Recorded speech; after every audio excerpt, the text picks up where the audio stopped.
From the world of politics to the world of business, this is Balance of Power.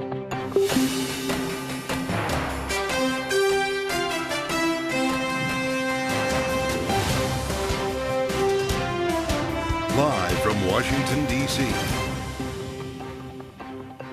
From Bloomberg's Washington, D.C. studios to our TV and radio audiences worldwide, welcome to Balance of Power. Alongside Joe Matthew, I'm Kaylee Lyons. It's their first and possibly only debate. Vice President Kamala Harris, former President Donald Trump, on stage together tonight in Philadelphia. The stakes are high as both candidates speak to what is likely the largest audience they will face for the rest of this cycle. We'll get an update from the spin room ahead in Philadelphia and conversations from Harris Walz Campaign Spokesperson Ian Sams and Republican fundraiser Emily Lampkin with analysis from our signature panel. Thanks for being with us on the Tuesday edition of Balance of Power as we turn our attention from here in Washington to Philadelphia. In the spin room, Bloomberg's David Gura to set the table for us tonight. David, this debate starts 9 p.m. Eastern Time. The rules are identical to the first debate with Donald Trump and Joe Biden. Yeah, so the candidates will be down the street from where I'm standing at the National Constitution Center. They'll be in a room there with the two moderators, David Muir and Lindsay Davis of ABC News. And each candidate will have 2 minutes to answer each question posed by those moderators. There'll be a minute for rebuttal after that. But what's most identical to what happened in Atlanta, or at least most memorably, is that the candidate who's not speaking will have his or her microphone muted. And that was something that was very hard fought over these last few weeks. The Harris campaign didn't want that facet of the rules to be put in place. The Trump campaign did. In the end, the Trump campaign won out. And the reason for that is you think back on that debate between Kamala Harris and Mike Pence when he interrupted her a few times. She said, "I'm speaking," or some variation thereof. That became kind of a clipped viral moment, and what the Harris campaign wanted was something like that. So those are the rules in broad strokes here. I'm in the convention center, again, just a few blocks from where the debate's going to take place, the filing center behind me, and to my right is that spin room floor where a few folks have been coming through over the course of the afternoon. I should say Olivia Troy, the former counterintelligence official from the Trump administration who has now endorsed Kamala Harris, was here fielding questions from reporters just a few minutes ago, talking about her reasons for doing that, largely grounded in national security, and speaking quite passionately about her fears of retribution for doing that. We have heard in recent days Donald Trump talking about seeking retribution against those who were critical of or questioned his victory or lack thereof in the last election. So she talked a bit about that with reporters. So we'll see who else comes through here before that debate. But as you say, afterward, it's expected to be a pretty busy scene in this room behind me. Well, and of course, David, you were in the spin room in Atlanta as well after that debate between Donald Trump and Joe Biden. It's a very different race now, and I wonder if the vibe there in Philadelphia feels different. You know, it feels remarkably normal. That was such a strange format in many ways. For one, it was in a basketball arena in Atlanta where Georgia Tech plays, so we were kind of seated around the perimeter of that, looking down at the basketball floor and the jumbotron on which that debate was displayed as it unfolded. And then, of course, after it ended, kind of a collective quiet as we all went down to the floor, Democrats licking their wounds after that debate, and Republican surrogates coming out in droves. We had to wait about 10 or 15 minutes before we saw any Democrat on the floor. So this feels a lot more normal and more traditionally like a media room and spin room. And we'll see sort of what the reaction is like after this debate, if it follows suit as well, if it feels more normal and more traditional.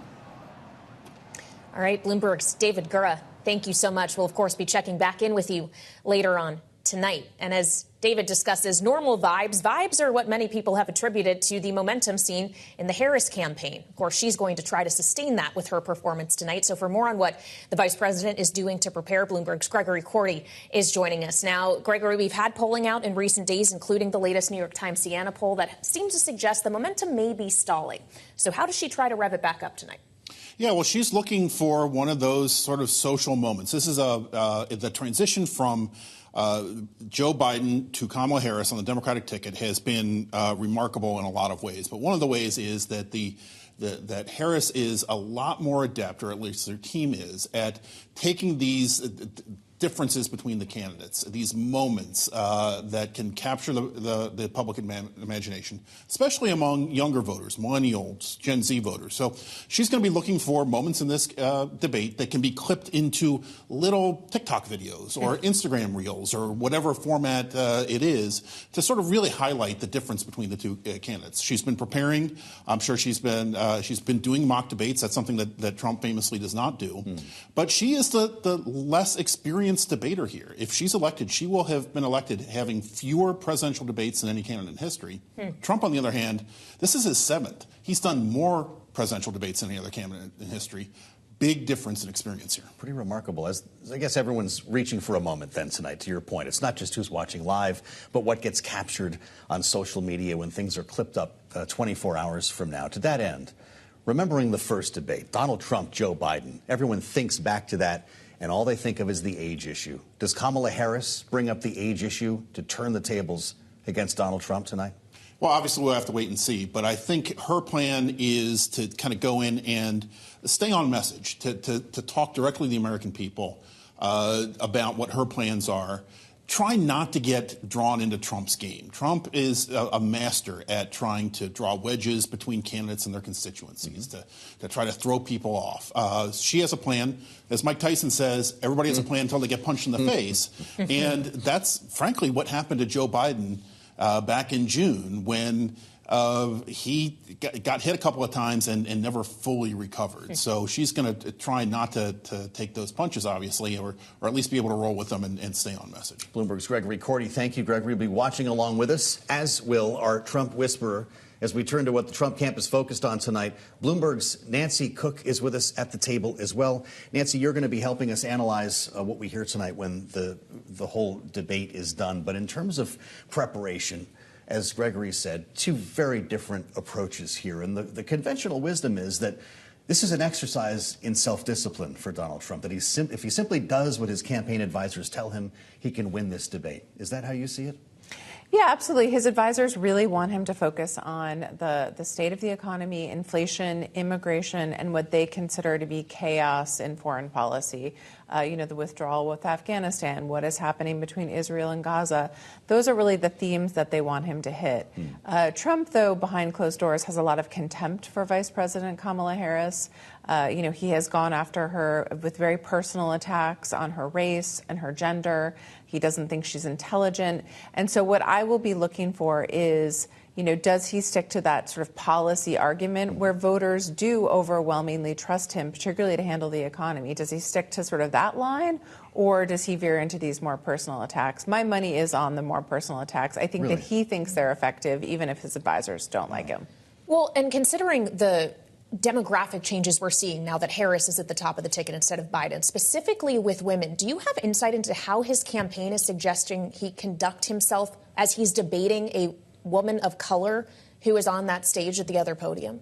What is interesting is that the polling with the Trump campaign has remained remarkably consistent. Republicans have lost a ton of ground with suburban women voters since the federal right to an abortion was overturned. And what they have been trying to do to make up for that deficit is to go after black voters, particularly black men, and the huge number of Latino voters in the country. And those are the groups that they are still going to continue to target, along with white working class people, with senior citizens where they've had, people over the age of 65 are still supporting Trump. Those are the groups that they are really going to go after with this debate. I heard an interview earlier today with Lanny Davis, the former Clinton White House counsel, went on to represent the Donald Trump's fixer in the hush money trial, Michael Cohen. He said that Kamala Harris's job tonight is to be herself. The best strategy to win, the best strategy for Donald Trump is to not be himself. Is there some truth there based on what you just said? I think the best strategy is for him to really stick to a message, which has never been his appeal, right? Part of his appeal is that he doesn't seem like a politician who sticks to the message. He seems like a politician who's authentic and talks off the cuff, and that's why his supporters like him. But in order for him to win in November, he has to build out the Republican coalition, and that includes appealing to people who may not see themselves as Republicans or who maybe didn't vote for him in the past. And so he has to to appeal to a broader set of people. And for Harris, voters still don't know a ton about her. The majority of people still don't know a ton about her biography, her record. So for her, the debate is really the best chance for her on her own terms to introduce herself to Americans. Yep, try to define themselves and define each other tonight. That's right. Bloomberg's Nancy Cook, thank you so much for joining us. And coming up, Walz Campaign Senior Spokesman Ian Sams will be joining us live from Philadelphia. That's next on Balance of Power on Bloomberg TV and radio.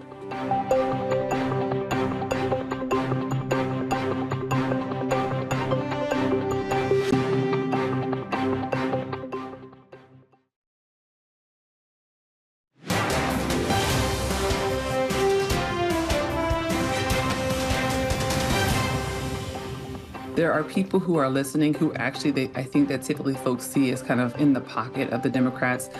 Those people who are more on the radical left or the more leftist politics, they believe that those folks will automatically show up. They can't just count on people believing that she'll stand up for them. They can't take those voters for granted. So she will absolutely have to toe the line between some of that more kind of left-leaning policy work and helping us understand what that looks like, but also remembering that moderate voters are still asking questions of both sides. That was Jen Jackson, political science professor at Syracuse University, talking with us on the early edition of Balance of Power. And I want to add an important voice to the conversation as we prepare for the debate tonight. Ian Sams, senior spokesman for the Harris-Walz campaign, joins us right now from the spin room where many of these conversations will take place following the debate. Ian, it's great to have you on a busy day. I appreciate your being with us. Can we just start with the rules here? Why are the mics muted tonight? I know your campaign was working hard to have mics unmuted since Joe Biden's not part of this. It's a different combination. What happened with that, and who's going to control the microphones for the vice president and former president? Yeah, it's a great question, and thanks for having me. But when it comes to the rules of this debate, unfortunately, these microphones are going to be muted, and so the candidates aren't going to be able to engage each other directly. This is a leftover rule from when President Biden was the candidate against President Trump, and Vice President Harris is a different candidate, and we wanted to have open microphones so that the two candidates could engage in a real dialogue and a real debate with each other. Unfortunately, in the discussion over this rule, over whether or not we could unmute the microphone so that the Vice President and President Trump can have a real debate where they engage each other, the Trump campaign said no. What's interesting is that President Trump himself said he'd prefer it to be unmuted, but his handlers insisted that it stay muted, up to the point of even threatening to pull out of the debate if that rule were to change. So we thought, and the vice president thought, it was more important to keep this debate on and understand that even though we're not going to be able to have that real back and forth that you're used to in a debate, the American people deserve to hear and see the choice in this election. And so that's what people are going to get to see tonight. So in the time allotted, Ian, is the vice president going to spend time fact-checking the statements of Donald Trump if he lies or mischaracterizes the facts, or is she going to focus solely on her own message? Well, I think you only have about 2 minutes to give a response because of the way that the rules are structured. And so I think if you were to try to fact check everything that Donald Trump says that may be incorrect or inaccurate, you'd be wasting the entire 2 minutes that you have. And so I think instead of being a fact checker in chief, she's going to try to speak to the American people about her vision and her values. Of course, she'll respond to any of the lies or attacks that President Trump tries to lob her way. But one thing we've learned dealing with President Trump for a decade now in our public life is if you try to chase him down every rabbit hole, you're not going to end up anywhere. And so I think what she's going to do is talk about her positive vision for the rooted in who she is as a person, growing up in a middle-class family with a working mother, working-class neighborhood, and the vision that she brings to the country of bringing down prices for people, creating a more favorable business climate so that jobs can continue to grow, small business growth, as you guys cover a lot on this network, making sure that small businesses have the opportunity to thrive, small business owners who chart out on their own to start some new idea and entrepreneurship, that they have the resources that they need in order to get off the ground. These are the kind of concrete ideas that she's running on, that she's going to be talking about to the American people tonight. I don't know what President Trump's going to be talking about. If it's his economic agenda, I think he's going to have a hard time because he's proposing a plan that would raise taxes on the middle-class people by $4,000 a year. I don't know how that helps inflation. That's what he's going to be talking about if he talks about his economic plan. And so I think you're going to see that sort of contrast in visions for the future, which hopefully will help the American people see sort of which candidate is on their side or not. Well, it's interesting we're talking about the economy. We hope there are more details on economic proposals from both sides tonight, Ian, because our polling here at Bloomberg News and consistent with others show that voters trust Donald Trump with handling the economy. I want to ask you, though, I don't know what Donald Trump's going to say any more than I do what Kamala Harris is going to say, but I suspect he could ask the vice president tonight, why didn't you do any of these things you're proposing in the last 3.5 years you were in the White House? Surely you ran this line in your debate prep. Ian, how do you answer that? Well, I guess President Trump might need to be reminded what a vice president does, which is to advise the president and to support and help execute the president's agenda.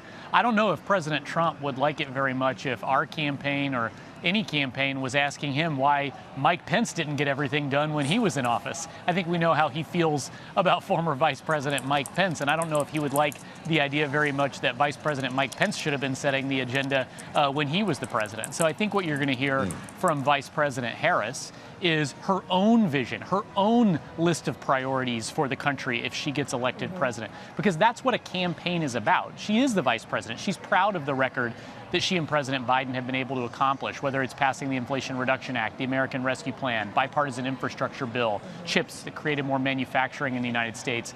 Those sorts of record of achievement is something that she's very proud to run on, but she's also her own candidate. And she wants to talk about her own priorities so that when the voters go to the booth in November, they know what she's prioritizing, not just that she was vice president. Well, of course, Ian, it's not just domestic issues that may be raised on that stage tonight. Foreign policy is likely to come up as well. And as you just described the vice president as someone who essentially just has an advisory role within the administration, how can she make the case that she has the foreign policy chops that an actual person who was commander in chief, who sat in the Oval Office, does not? Well, this is a vice president who's traveled the world to rally our allies together on pressing global challenges. She's helped support the work of President Biden to rally our allies against Russia's aggression in Ukraine, meeting directly with world leaders, meeting directly with President Zelensky to talk about the aid that we need to give to that country to help them fight back against Putin's brutal invasion. She's worked directly in the Middle East with our partners there to try to ease the conflict. And she's worked directly with, President Trump likes to sort of falsely attack her as some sort of border czar. Well, what her actual role was diplomatic relations with the Northern Triangle countries. And what she did with the Northern Triangle countries, which many people who watch Bloomberg often will see, is that she worked with the leaders of those countries and private sector business leaders to create economic investments from the private sector in those countries to try to improve the economic climate in those countries in order to decrease the need for migration away from those countries because of the political and economic turmoil that exists. And it's worked. It's succeeded. The immigration from those countries since she has been able to take that challenge on has gone down. And so these are the kind of real record of achievement that she has on the global stage that shows that she's ready to be commander-in-chief on day one. All right, Ian Sams, Senior Spokesman for the Harris-Walz campaign, joining us live in Philadelphia. Thank you so much. Now, coming up, as Ian speaks to our Bloomberg audience, we'll have more on what Wall Street is looking for in tonight's debate. Nathan Dean of Bloomberg Intelligence will be with us for more on that next on Balance of Power on Bloomberg TV and radio.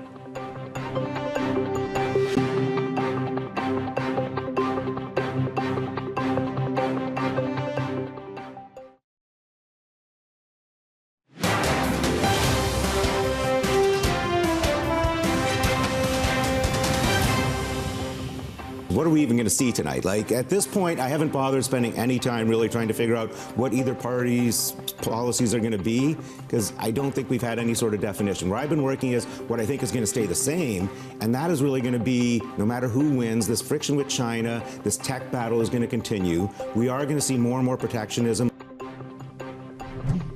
Peter Cheer, head of macro strategy at Academy Securities, earlier on Bloomberg this morning on how he is or isn't watching the debate tonight. But we know Bloomberg Intelligence's Nathan Dean will keep an eye out for Wall Street, and he's joining us now. He, of course, is senior policy analyst for BI. So, Nathan, obviously he spoke to a certain lack of detail we've gotten from both of these candidates.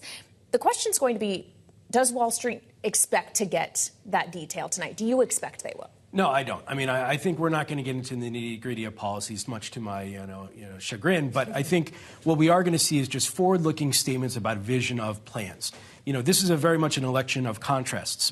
Kamala Harris's vision and Donald Trump's vision. But what we are telling our clients, the most important thing that you can take into account when you hear a statement tonight is how is this candidate going to get their plan through Congress or through the regulations or through executive action? Because you're going to hear a lot of rhetoric tonight, but the ultimate end game, if you will, is going to be much less once they realize how they have to negotiate with the other parts of the U.S. government. Well, your business travel schedule recently tells us more about the state of this race than maybe any other metric at Bloomberg.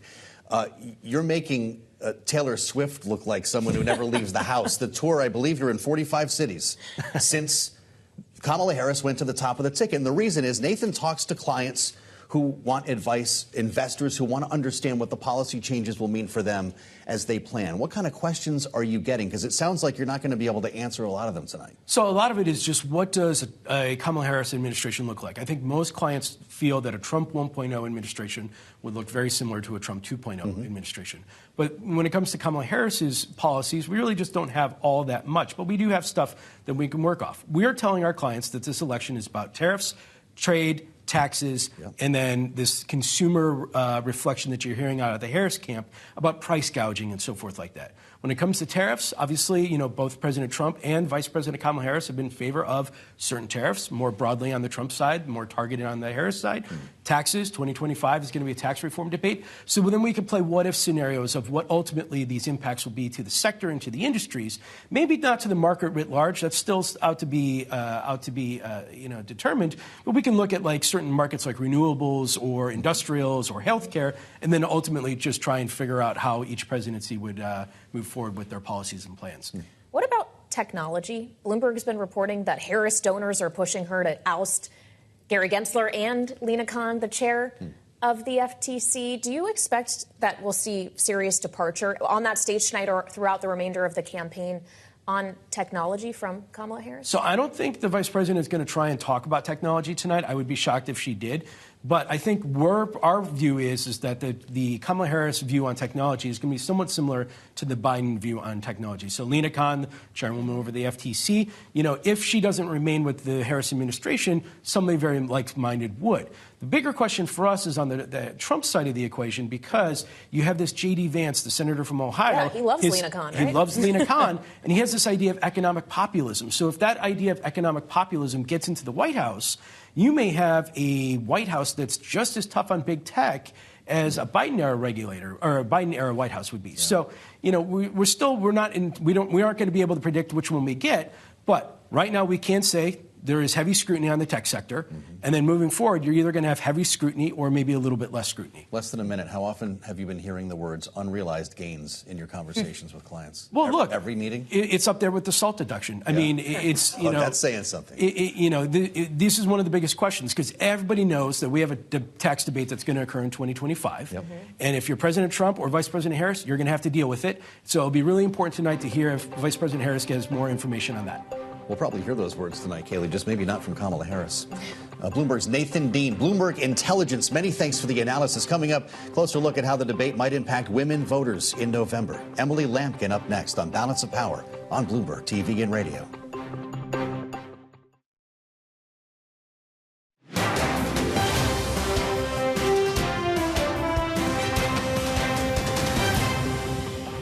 We have seen largely across demographic subgroups, the gender gap has widened. It's not just with white voters, but also with black voters and Hispanic voters. We are seeing the voters that Trump is doing better with tend to be men.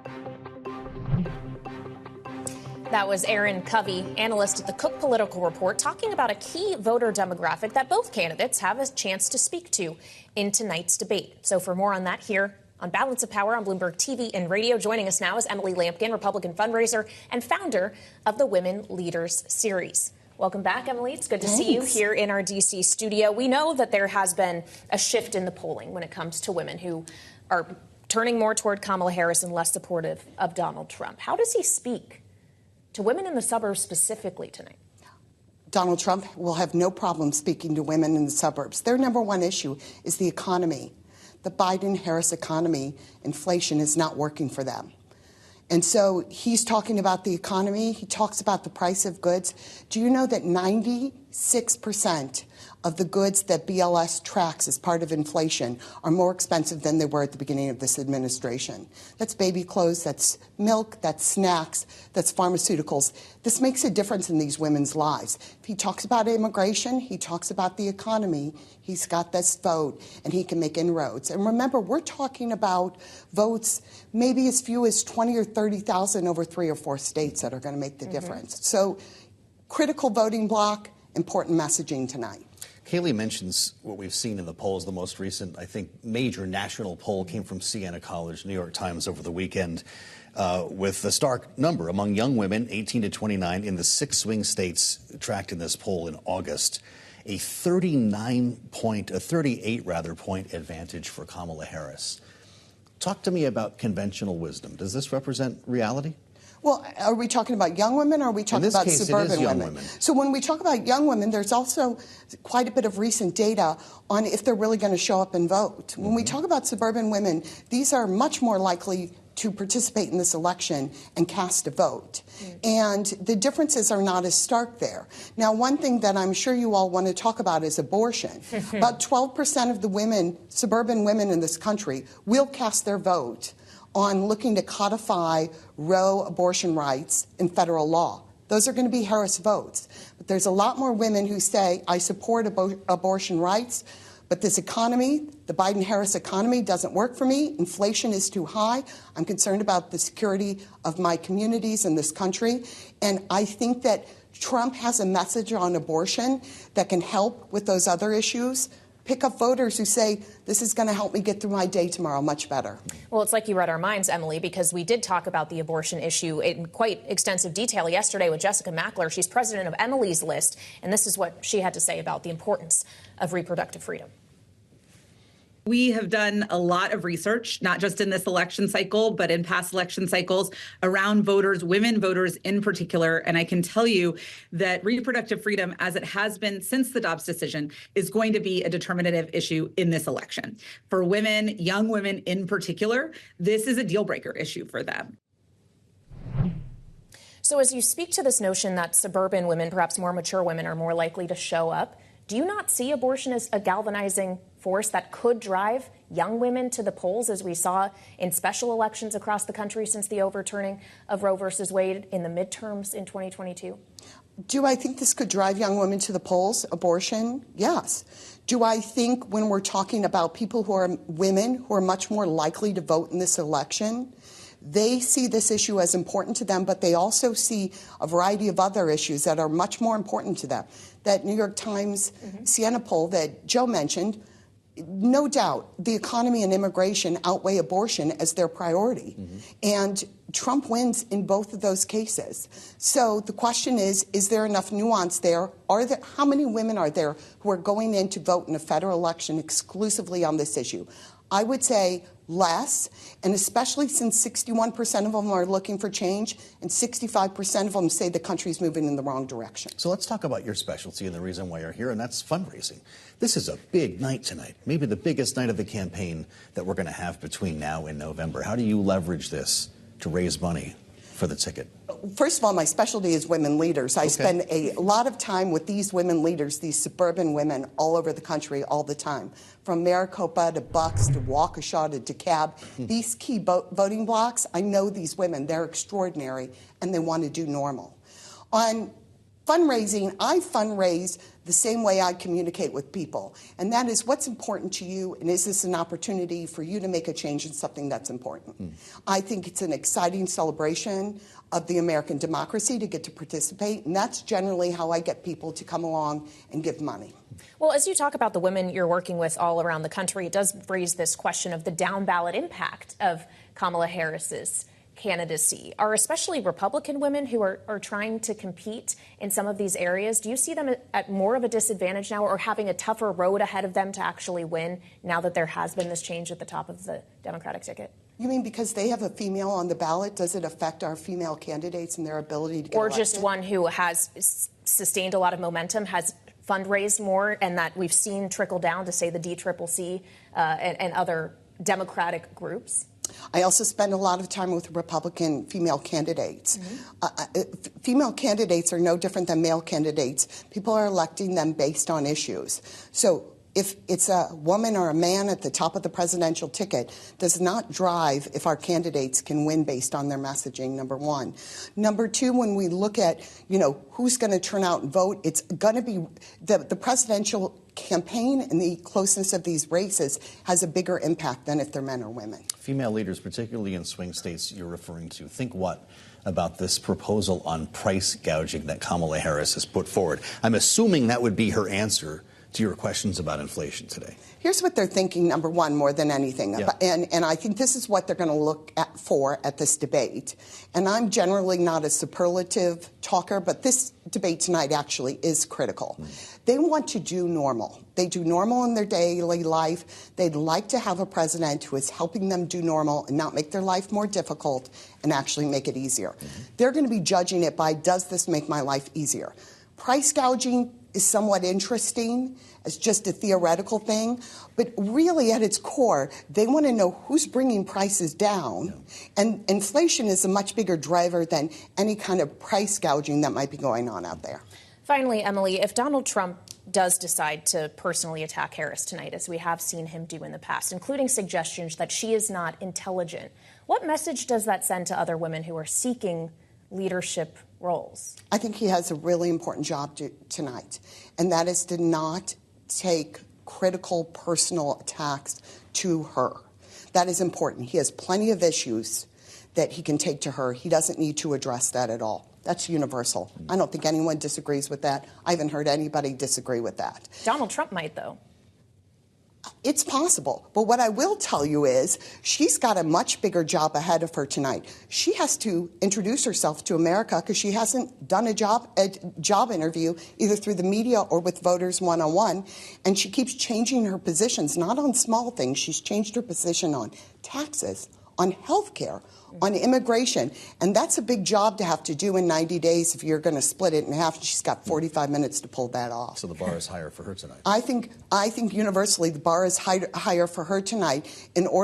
Can she describe where she actually is on policy, why she's not responsible for being in office for the last 4 years, not doing anything on issues like child care tax credit, which is really important to suburban women, and instead is changing her mind on fracking only in the hopes that she can pick up some votes in Pennsylvania.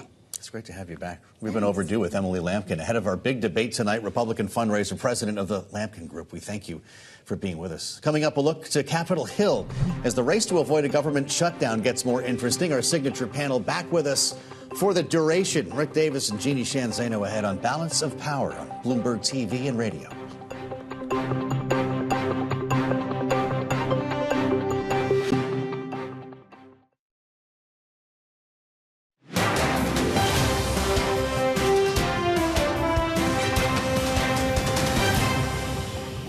I am in this to win this. I believe, as I just told you, this is a conviction I feel deep in my heart. I've been a co-sponsor of the SAVE Act from the beginning, and I think it's something we must do.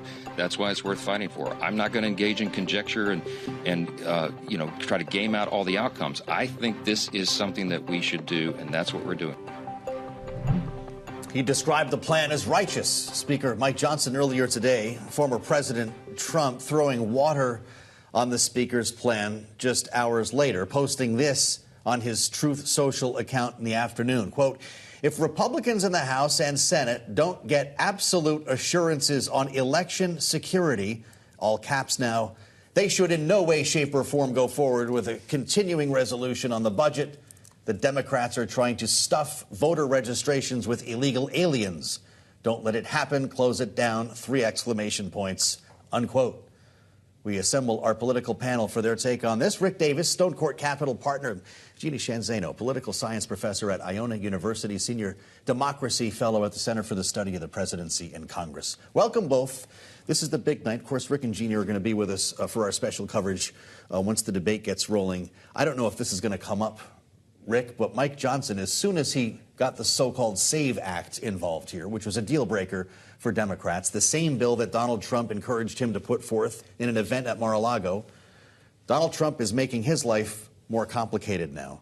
How much more likely is a government shutdown with this latest statement? Yeah, I don't think it's actually any more complicated. This is a concerted effort by Republicans to start setting up the narrative around election fraud for this election. I mean, and this is a classic Donald Trump, right? It's almost like he's not confident that he can win, so he's got to start setting up the boogeyman. And in this case, the boogeyman is this notion that somehow all these illegal aliens are going to be voting in this election. There's no evidence that this has ever happened. There's already laws on the books that make it illegal. It's just a canard. And so what's going to happen is the big boys in the Senate are going to ignore this. They'll pass their own bill, and it'll stuff down their throats. And then they'll go, oh, wow, that's so sad. And Trump will have already done his, pre-debate spin on this. And will really not have much of an impact. I wouldn't bet any money that there's going to be a government shutdown because of the SAFE Act. Well, so it raises the question of whether or not the word of Donald Trump still holds as much sway over the House now as we've seen in the past. If we think back to fights of earlier in this administration, the bipartisan border bill, for example, Donald Trump effectively said kill it, and it died. If it isn't the case this time around, as he just said, shut it down, if we don't get this, what does that say about where the House Republicans are relative to the former president? It's such an interesting point. It's important. I think for Donald Trump, it's enough for him to keep trying to make the case on election interference. If he is to lose, he can then say, I didn't lose. It was all fraud, all, illegal immigrants voting, all election interference. So for him, it's enough to keep making these cases, which have absolutely zero basis in reality. There's also a reality that if Republicans were not to get a CR and they were not to budget and they were to shut down this government, that would also hurt the Republicans politically as well. We all know that. So I think we're going to see both things happen. He will continue to make these cases, and eventually, to Rick's point, they will pass a CR to keep this government open because the impact on the Republicans, if they didn't, is going to be devastating. And of course, for Donald Trump, it is not good either if you have a Republican Congress shut down government. He is the head of the Republican Party at this point. Well, I know, Rick, you don't see the government shutting down, but does Trump today with this message turn any Republicans into just no votes on any continuing resolution without the SAVE Act, or are those already the same lawmakers who make up the Freedom Caucus and would have voted no anyway? Yeah, look, I mean, we do know there's a group of Republicans who won't support the SAFE Act. Yeah. And there was a group of Democrats who have supported it in the past. So the question was, can they even get this, passed in the House? And the reality is I think the Democrats are going to hold firm. Even though Joe Biden is about as lame a duck as you can get in a presidency, I think they see the benefit of having a crash and burn scenario for this bill in the House. And I do think there are a number of Republicans who are just tired of the performative role that the Speaker has, and now that Donald Trump, who really is the Speaker of the House of Representatives, functionally has weighed in. And I think there is a chance that get opposed because they're in districts that some of these Republicans that Joe Biden would have carried, and not clear whether or not Kamala Harris will, but that's the level of competition they've got for re-election. And that's what they're thinking about right now. They don't care about the presidential race. They care about their own. Well, that's, of course, the House, as Rick alluded to, the big boys in the Senate earlier. Jeannie, we have heard some murmurs from those in Senate leadership, the suggestion that maybe this CR that ultimately the Senate's going to have to send to the House, this is how this is going to go down, shouldn't be 6 months, shouldn't go till March, maybe the end of the year. That might mean an omnibus. How do you think ultimately this settles out? If the government's not going to shut down, how long does it stay that way? I think they will do in December would be the ideal point. And I think you will find enough adults in the Senate on both sides and Democrats in the House and even some Republicans to push that through. It would be dangerous for our national security, amongst other things, to do a 6-month CR at this point. And I think we can't forget that Mike Johnson is also fighting for his job. I mean, that's part of the reason that he's putting forward things that we don't need, like a SAVE Act, because he wants to appeal to this coalition that he has precariously been guiding. Better than I think I thought, but his job is not safe. Through December, though, means we start the year with a budget battle, and whomever wins this election, and that's just going to result in another CR, right? Absolutely. And how can you believe it? Starting off a year with a budget battle. Yeah, I don't know. Who figures? Welcome to Washington. In an election year. We'll year. see about that. And of course, this election year is going to include a pretty big event on this night of all nights, the debate between Donald Trump and Kamala Harris. We're going to have a preview of that with Rick and Jeannie next on Balance of Power on Bloomberg TV and radio.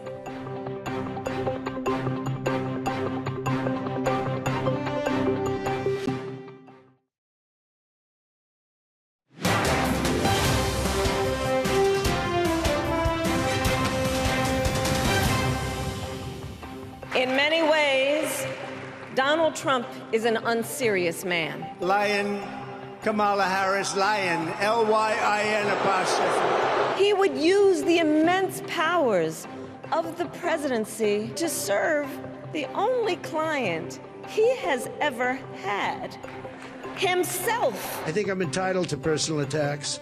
I don't have a lot of respect for her. I took on perpetrators of all kinds. I know Donald Trump's type. I look forward to the debates because I think we have to set the record straight. That was just a collection of moments of Kamala Harris and Donald Trump on the campaign trail, and it's all been building up to tonight, their first and potentially only matchup on the debate stage. Back with us now on Bloomberg TV and radio as we look ahead to our special coverage later this evening, Rick Davis and Jeannie Shanzana, who will be with us through the duration, including, of course, the beginning of that debate just over 3 hours from now, 9 p.m. Eastern. Where is the bar set, Jeannie, for each of these candidates as they get prepared to walk up to their podiums? You're making me nervous, Kayleigh, by saying 3 hours. I'm nervous for Clock's them. ticking. I think the bar is higher for Kamala Harris. She's less well-known than Donald Trump. This is her first time on the presidential debate stage in this way. She has to introduce herself. She has to show that she is the change agent. So that's a high bar. She also has had some pretty good debate performances at different levels. So she's up to the task. I'm feeling confident she can do it. I think for Donald Trump, he has to try to follow the advice of his people and just look at Lindsey Graham's op-ed a week or so ago in the New York Times. Focus on the economy, focus on security, focus on immigration, focus on the issues, and please don't say anything offensive about her gender, race, or anything else. Yeah. So that's going to be, can he control himself and focus like that? The job for Kamala Harris, slightly different tonight, Rick. What is she going through here? As Kayleigh mentions, 3 hours to go. You're always great about bringing us behind the scenes. She's never been in a forum on this level before. He has, 7 times, Gregory Korte said, more than anyone else. These next couple of hours, pretty important before she steps out there. Yeah, he's got an enormous amount of experience on this stage. Now, I would say she did do a vice presidential debate. Yep. She's done primary debates for president. Mm-hmm. So it's not like she's a rookie. She's only a rookie at the presidential level. So she knows what it's like. But this doesn't make it any easier. She is trying to remember, okay, what was that punchline that I was going to use? I mean, they've been working her. She's been on a stage that has been manufactured to look just like the stage she's going to be on tonight. Mm-hmm. She's had somebody acting like Donald Trump who, has been wearing the outfit and physically being menacing to her, which we all anticipate Trump doing. Mm-hmm. And so, she's tried to brace herself for this. But the impact's going to be huge. When she walks out on that stage, it's going to have an impact on her. And the question is presence of mind. Will she take a deep breath, remember where she is, what she's doing, what she needs to accomplish? Is she going to get to the stage and write down a few markers on her pad? That's what typically the first-timers do.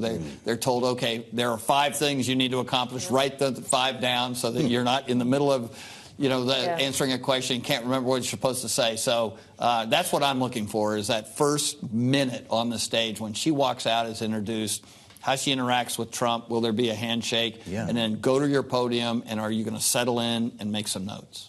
You call us back to the debate she did against Vice President Pence in 2020. The viral moment that emerged from that was Mr. Vice President, I'm speaking, when he tried to interrupt her. Donald Trump's mic will be muted when she's speaking tonight, Jeannie. How can she recreate a moment like that with those rules? Yeah, if he abides by the rules and we don't see his mouth moving but not hear any noise, she's not going to have the opportunity to say that. But we have seen Kamala Harris on the debate stage with Joe Biden, quite frankly, and I think that's one of the reasons she is vice president now, because she took him on pretty aggressively on the issue of busing. So she's going to have to find other ways to recreate those moments, given the rules, given the muting. And I do think it is not hard for her to go Donald Trump in to saying something about 2020. He famously doesn't do well with women, particularly African-American women. So she may have an opportunity to get him talking, and that would be enough for her to get that viral moment. Well, we're going to find out together tonight, aren't we? Rick Davis and Jeannie Sheehan Zaino, glad to say, are with us for the duration, including our special coverage that starts at 8 p.m. Eastern Time. ABC's presidential debate simulcast right here on Bloomberg TV and radio. We'll have the walk-up with some special guests and clutch analysis from our panel afterward.